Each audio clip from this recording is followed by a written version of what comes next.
एक छोटा सा गांव था। नाम था सोनापुर। वहाँ एक गरीब दंपति किशन और मीरा अपनी रोजी रोटी के लिए आलू पूरी का ठेला चलाते थे। उनकी पूरी का स्वाद लाजवाब था। मसालेदार आलू की सब्जी, ऊपर से हरी मिर्च और धनिया की खुशबू, और फूली फूली गरम पूरी। लेकिन पता नहीं क्यों अब उनके ठेले पर कोई आता ही नहीं था। उसी गांव में मोहन नाम का एक आदमी भी आलू पूरी बेचता था। उसके ठेले पर रोज इतनी भीड़ रहती कि जगह भी नहीं मिलती थी। एक दिन दो ग्राहक वहीं बात कर रहे थे। अरे भाई, ये मोहन की पूरी में वो बात नहीं है। स्वाद तो किशन वाली पूरी में है, पर जाने क्यों पैर खुद ब खुद मोहन के ठेले की ओर खिंच जाते हैं। सही कहा रे। पहले तो रोज किशन की पूरी ही खाते थे। उसकी आलू की सब्जी में जो तीखापन था वो तो मजा दे देता था। अब तो बस मन ही नहीं करता उसके ठेले पर जाने का। उधर किशन अपने ठेले के पास अकेला खड़ा चुपचाप सब सुन रहा था। वो मन ही मन बोला, पहले तो मेरे ठेले पर भी भीड़ लगती थी, अब सब मोहन के पास क्यों जा रहे हैं? क्या उसने कोई जादू कर दिया है क्या? उस रात मोहन ने अपना ठेला जल्दी समेटा। सारे आलू पूरी बेच चुका था। घर पहुंचते ही उसकी पत्नी सजन बोली, जी, आज तो अमावस्या की रात है, याद है ना? हाँ याद है। तुमने तैयारी कर ली? जी, पूरे 13 किलो चिकन पका लिया है। पर बताओ ना, हर बार 13 किलो ही क्यों? 10 या 20 क्यों नहीं? अरे भगवान, मैंने उसे 13 तारीख को ही नींद से जगाया था। अब उसे हर अमावस्या को 13 किलो चिकन चाहिए। अगर नहीं दिया तो हमें ही खा जाएगा। सजन कांप गई। क्या? आपने उसे जगाया क्यों? मोहन धीरे से बोला, पगली, उसी की वजह से तो हमारी पूरी बिकती है, वरना हम भी किशन की तरह बैठे रहते। उसके कारण ही हमारे अच्छे दिन आए हैं, उसका शुक्र मानो। दोनों कुछ देर खामोश रहे। बाहर हवा में अजीब सी सिहरन थी। फिर मोहन बोला, चलो अब सो जाओ, मैं जाकर उसको चिकन खिलाकर आता हूँ। आखिर वो कौन है जो हर अमावस्या को 13 किलो चिकन मांगता है? अगली सुबह सूरज की किरणें गांव की पगडंडियों पर फैल चुकी थीं। मोहन अपने ठेले को चमका रहा था। तेल गर्म हो चुका था और पूरी तलने की खुशबू पूरे चौराहे में फैल रही थी। उसके चेहरे पर वही आत्मविश्वास था। आज फिर भीड़ लगेगी। उधर किशन अपने ठेले पर उदास बैठा था। बर्तन सजे थे, आलू की सब्जी तैयार थी, पर ग्राहक कोई नहीं। वह मन में बोला, कभी मेरे ठेले पर भी भीड़ रहती थी। अब तो जैसे गांव वालों को मेरा चेहरा भी नहीं दिखता। तभी गांव में शहर से आए एक दंपति दाखिल हुए, राकेश और नेहा। उन्होंने एक गांव वाले को रोका। भाई साहब, हम नए आए हैं इस गांव में, नाश्ता करना है, बताइए कहाँ मिलेगा अच्छा? सबसे बढ़िया नाश्ता तो मोहन के ठेले पर मिलता है, यहीं पास में है। दोनों ने शुक्रिया कहा और चल पड़े। जब वे मोहन के ठेले के पास पहुंचे तो वहां भारी भीड़ लगी थी। अरे जी, यहाँ तो बहुत भीड़ है, कितना इंतजार करें। सही कहा, चलो कहीं और देखते हैं। तभी नेहा की नजर पास में पड़े एक सुनसान ठेले पर पड़ी। देखो उधर, वो ठेला कितना साफ है और खुशबू भी कितनी अच्छी आ रही है। हाँ चलो वहीं चलते हैं।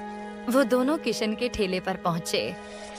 किशन ने उन्हें देखकर मुस्कुराते हुए कहा, आइए सर, मैडम गरम गरम आलू पूरी दूं? हाँ भाई, 2 प्लेट देना। पूरी एकदम फूली हुई होनी चाहिए। किशन ने स्नेह से 2 प्लेट परोसी। दोनों ने पूरी चखी। वाह, ये तो वाकई लाजवाब है। सच में भाई, तुम्हारी पूरी का तो कोई जवाब नहीं। पर एक बात बताओ, इतने बढ़िया स्वाद के बाद भी यहाँ कोई ग्राहक क्यों नहीं? क्या बताऊं साहब, उस मोहन ने कुछ जादू कर रखा है। गांव वाले अब मेरे ठेले की तरफ देखते भी नहीं। आप शहर से हैं इसलिए बच गए, नहीं तो आपके पैर भी उसी के ठेले की ओर खिंच जाते। अरे भैया, ऐसा कुछ नहीं होता। अपने कर्म देखिए, जादू टोने पर क्यों दोष डालते हैं। इतना कहकर दोनों चले गए, पर उधर मोहन यह सब दूर से देख रहा था। वह तुरंत अपना ठेला समेटकर जंगल की ओर निकल गया। अंधेरा घिरने लगा था। जंगल के भीतर वह एक पुरानी गुफा में दाखिल हुआ। भीतर से कुछ मंत्रों की आवाज आई।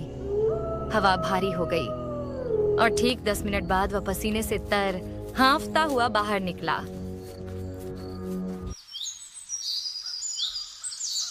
अगली सुबह वही शहर वाले फिर नाश्ते के लिए निकले।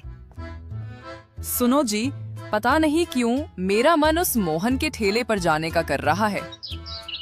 अरे मेरा भी। कल तो मैंने कहा था वहां भीड़ ज्यादा है, फिर भी मुझे आज वहीं जाने का मन कर रहा है। दोनों हंसते हुए सीधे मोहन के ठेले पर पहुंचे।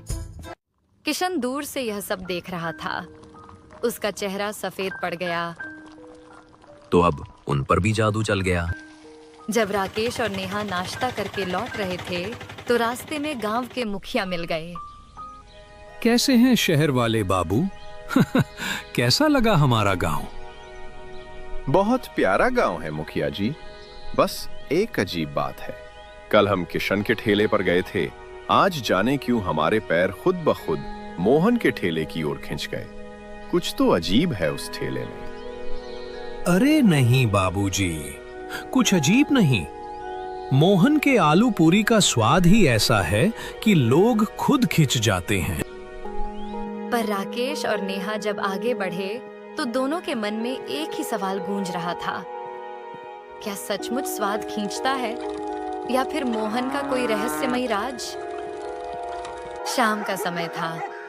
किशन अपने घर में चूल्हे के पास बैठा था कि तभी दरवाजे पर दस्तक हुई। दरवाजा खोला तो सामने राकेश और नेहा खड़े थे।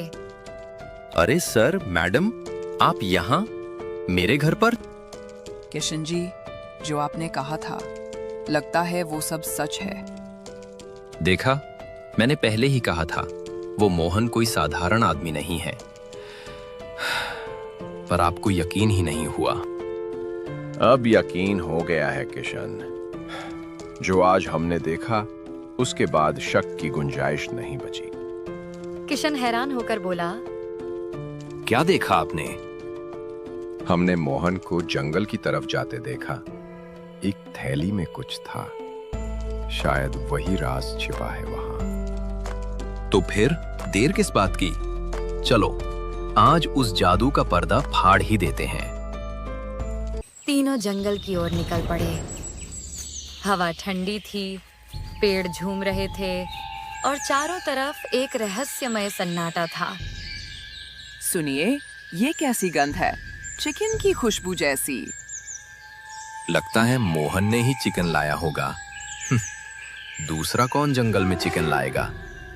कुछ दूर जाने पर उन्हें एक पुरानी गुफा दिखाई दी। गुफा के भीतर से किसी के बड़बड़ाने की आवाज आ रही थी, जैसे कोई मंत्र पढ़ रहा हो।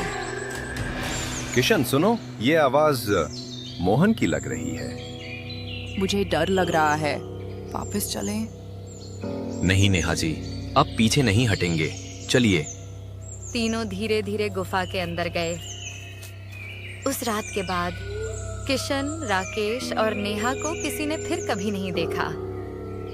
कहते हैं तीनों उसी गुफा में कैद हो गए और मोहन का राज राज ही रह गया। अगली सुबह मोहन ने हमेशा की तरह अपना ठेला लगाया, मुस्कुराते हुए पूरी तलने लगा और इसी तरह खत्म हो गई कहानी एक लालची आलू पूरी वाले की।